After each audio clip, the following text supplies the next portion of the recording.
वज़ीर खजाना सर कर सकते, वज़ीर खजाना बनेंगे। आप निगरान बनने की भी ट्राई आपने की थी, लेकिन निगरान तो बन नहीं सके। और दूसरा वज़ीर आज़म साहब जो दिलों के वज़ीर आज़म हैं रियल में, जो आप कहते भी हैं, वो किधर गायब हैं और किसी डील में भी सामने नहीं आ रहे, ना अनाउंसमेंट में सामने आ रहे हैं। आपका सवाल हो गया ना, मैं निगरान वज़ीर आज़म मेरी ख्वाहिश थी और ना ही मैंने कभी मैंने हमेशा कहा जो अल्लाह को मंजूर होगा वही होना है, नंबर एक। नंबर दो, वज़ीर ख़जाना भी जो पार्टी लीडरशिप का जो होता है वो क़यादत फैसला करती है, वो मैंने फैसला नहीं करना।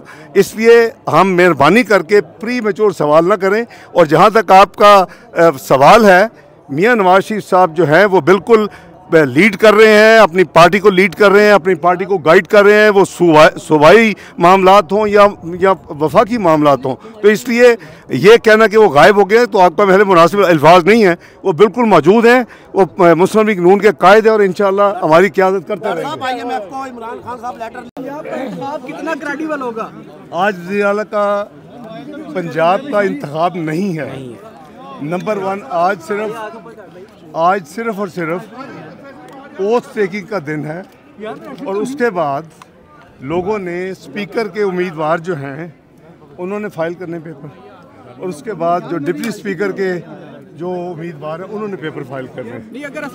मेरी गुजारिश सुने, स्पीकर जो इंटरिम होता है, जब असम्बलियाँ ख़त्म हो जाती हैं, स्पीकर को इसलिए आइन में जगह दी गई है या सदर को जगह दी गई है कि कॉन्स्टिट्यूशनल वैक्यूम क्रिएट ना हो।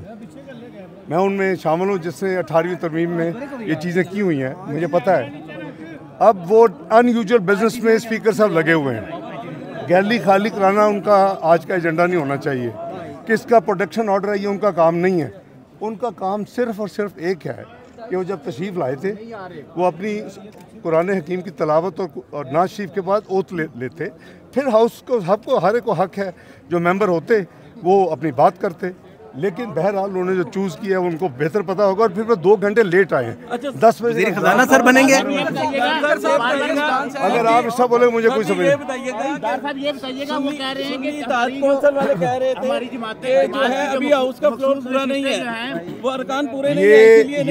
ये हमेशा पूरे का पूरा नंबर एक वक्त में पहली दफ़ा नहीं है कि पूरा हाउस का पूरा नंबर नहीं है।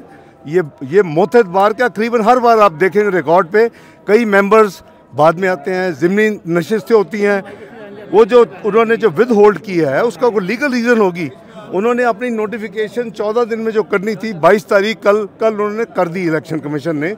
मैं उनकी नुमाइंदगी नहीं कर रहा, लेकिन उनके पास कोई कानूनन आइनन कोई रीज़न होगी कि उन्होंने जो विद होल्ड की हैं, वो फैसला हो जाएगा। वज़ीर खजाना सर लगेंगे, वज़ीर खजाना लगेंगे या आप, चूँकि आप दोनों में से एक फैसला। मैं निगरान मरियम नवाज के लिए वो क्या है इस वक्त पंजाब? इस वक्त पूरे पाकिस्तान के लिए जो चैलेंज है वो पाकिस्तान की आवाम की मुश्किलात को दूर करना है, पाकिस्तान में गुर्बत को कम करना है, उसका खात्मा करना है, रोज़गार के मौके मुहैया कर रहे हैं। इस मुल्क की मीशत जो 2017 में जो 24वीं दुनिया की मीशत बन गई थी, 4% महंगाई थी, 6% GDP ग्रोथ थी, फॉरेन एक्सचेंज के रिजर्व आला तरीन सतह पर थे जो आज तक रिकॉर्ड नहीं टूटा, और पाकिस्तान की स्टॉक मार्केट दुनिया में 5वें नंबर पे थी पूरी दुनिया में, और साउथ एशिया में नंबर 1 पे थी। हमने मैं उसका नाम रखा प्रोजेक्ट 2011।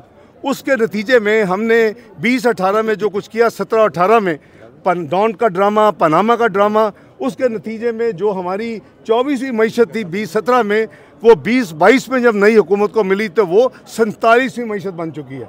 हम सब का फ़र्ज़ है, चाहे हम अपोजिशन में हैं, चाहे हम गवर्नमेंट में हैं, चाहे हम इंडिपेंडेंट हैं, हम मिल के पाकिस्तान को इस बबर से निकालें और अपने दुश्मनों को ये साबित करें कि हम पाकिस्तान के मामलात को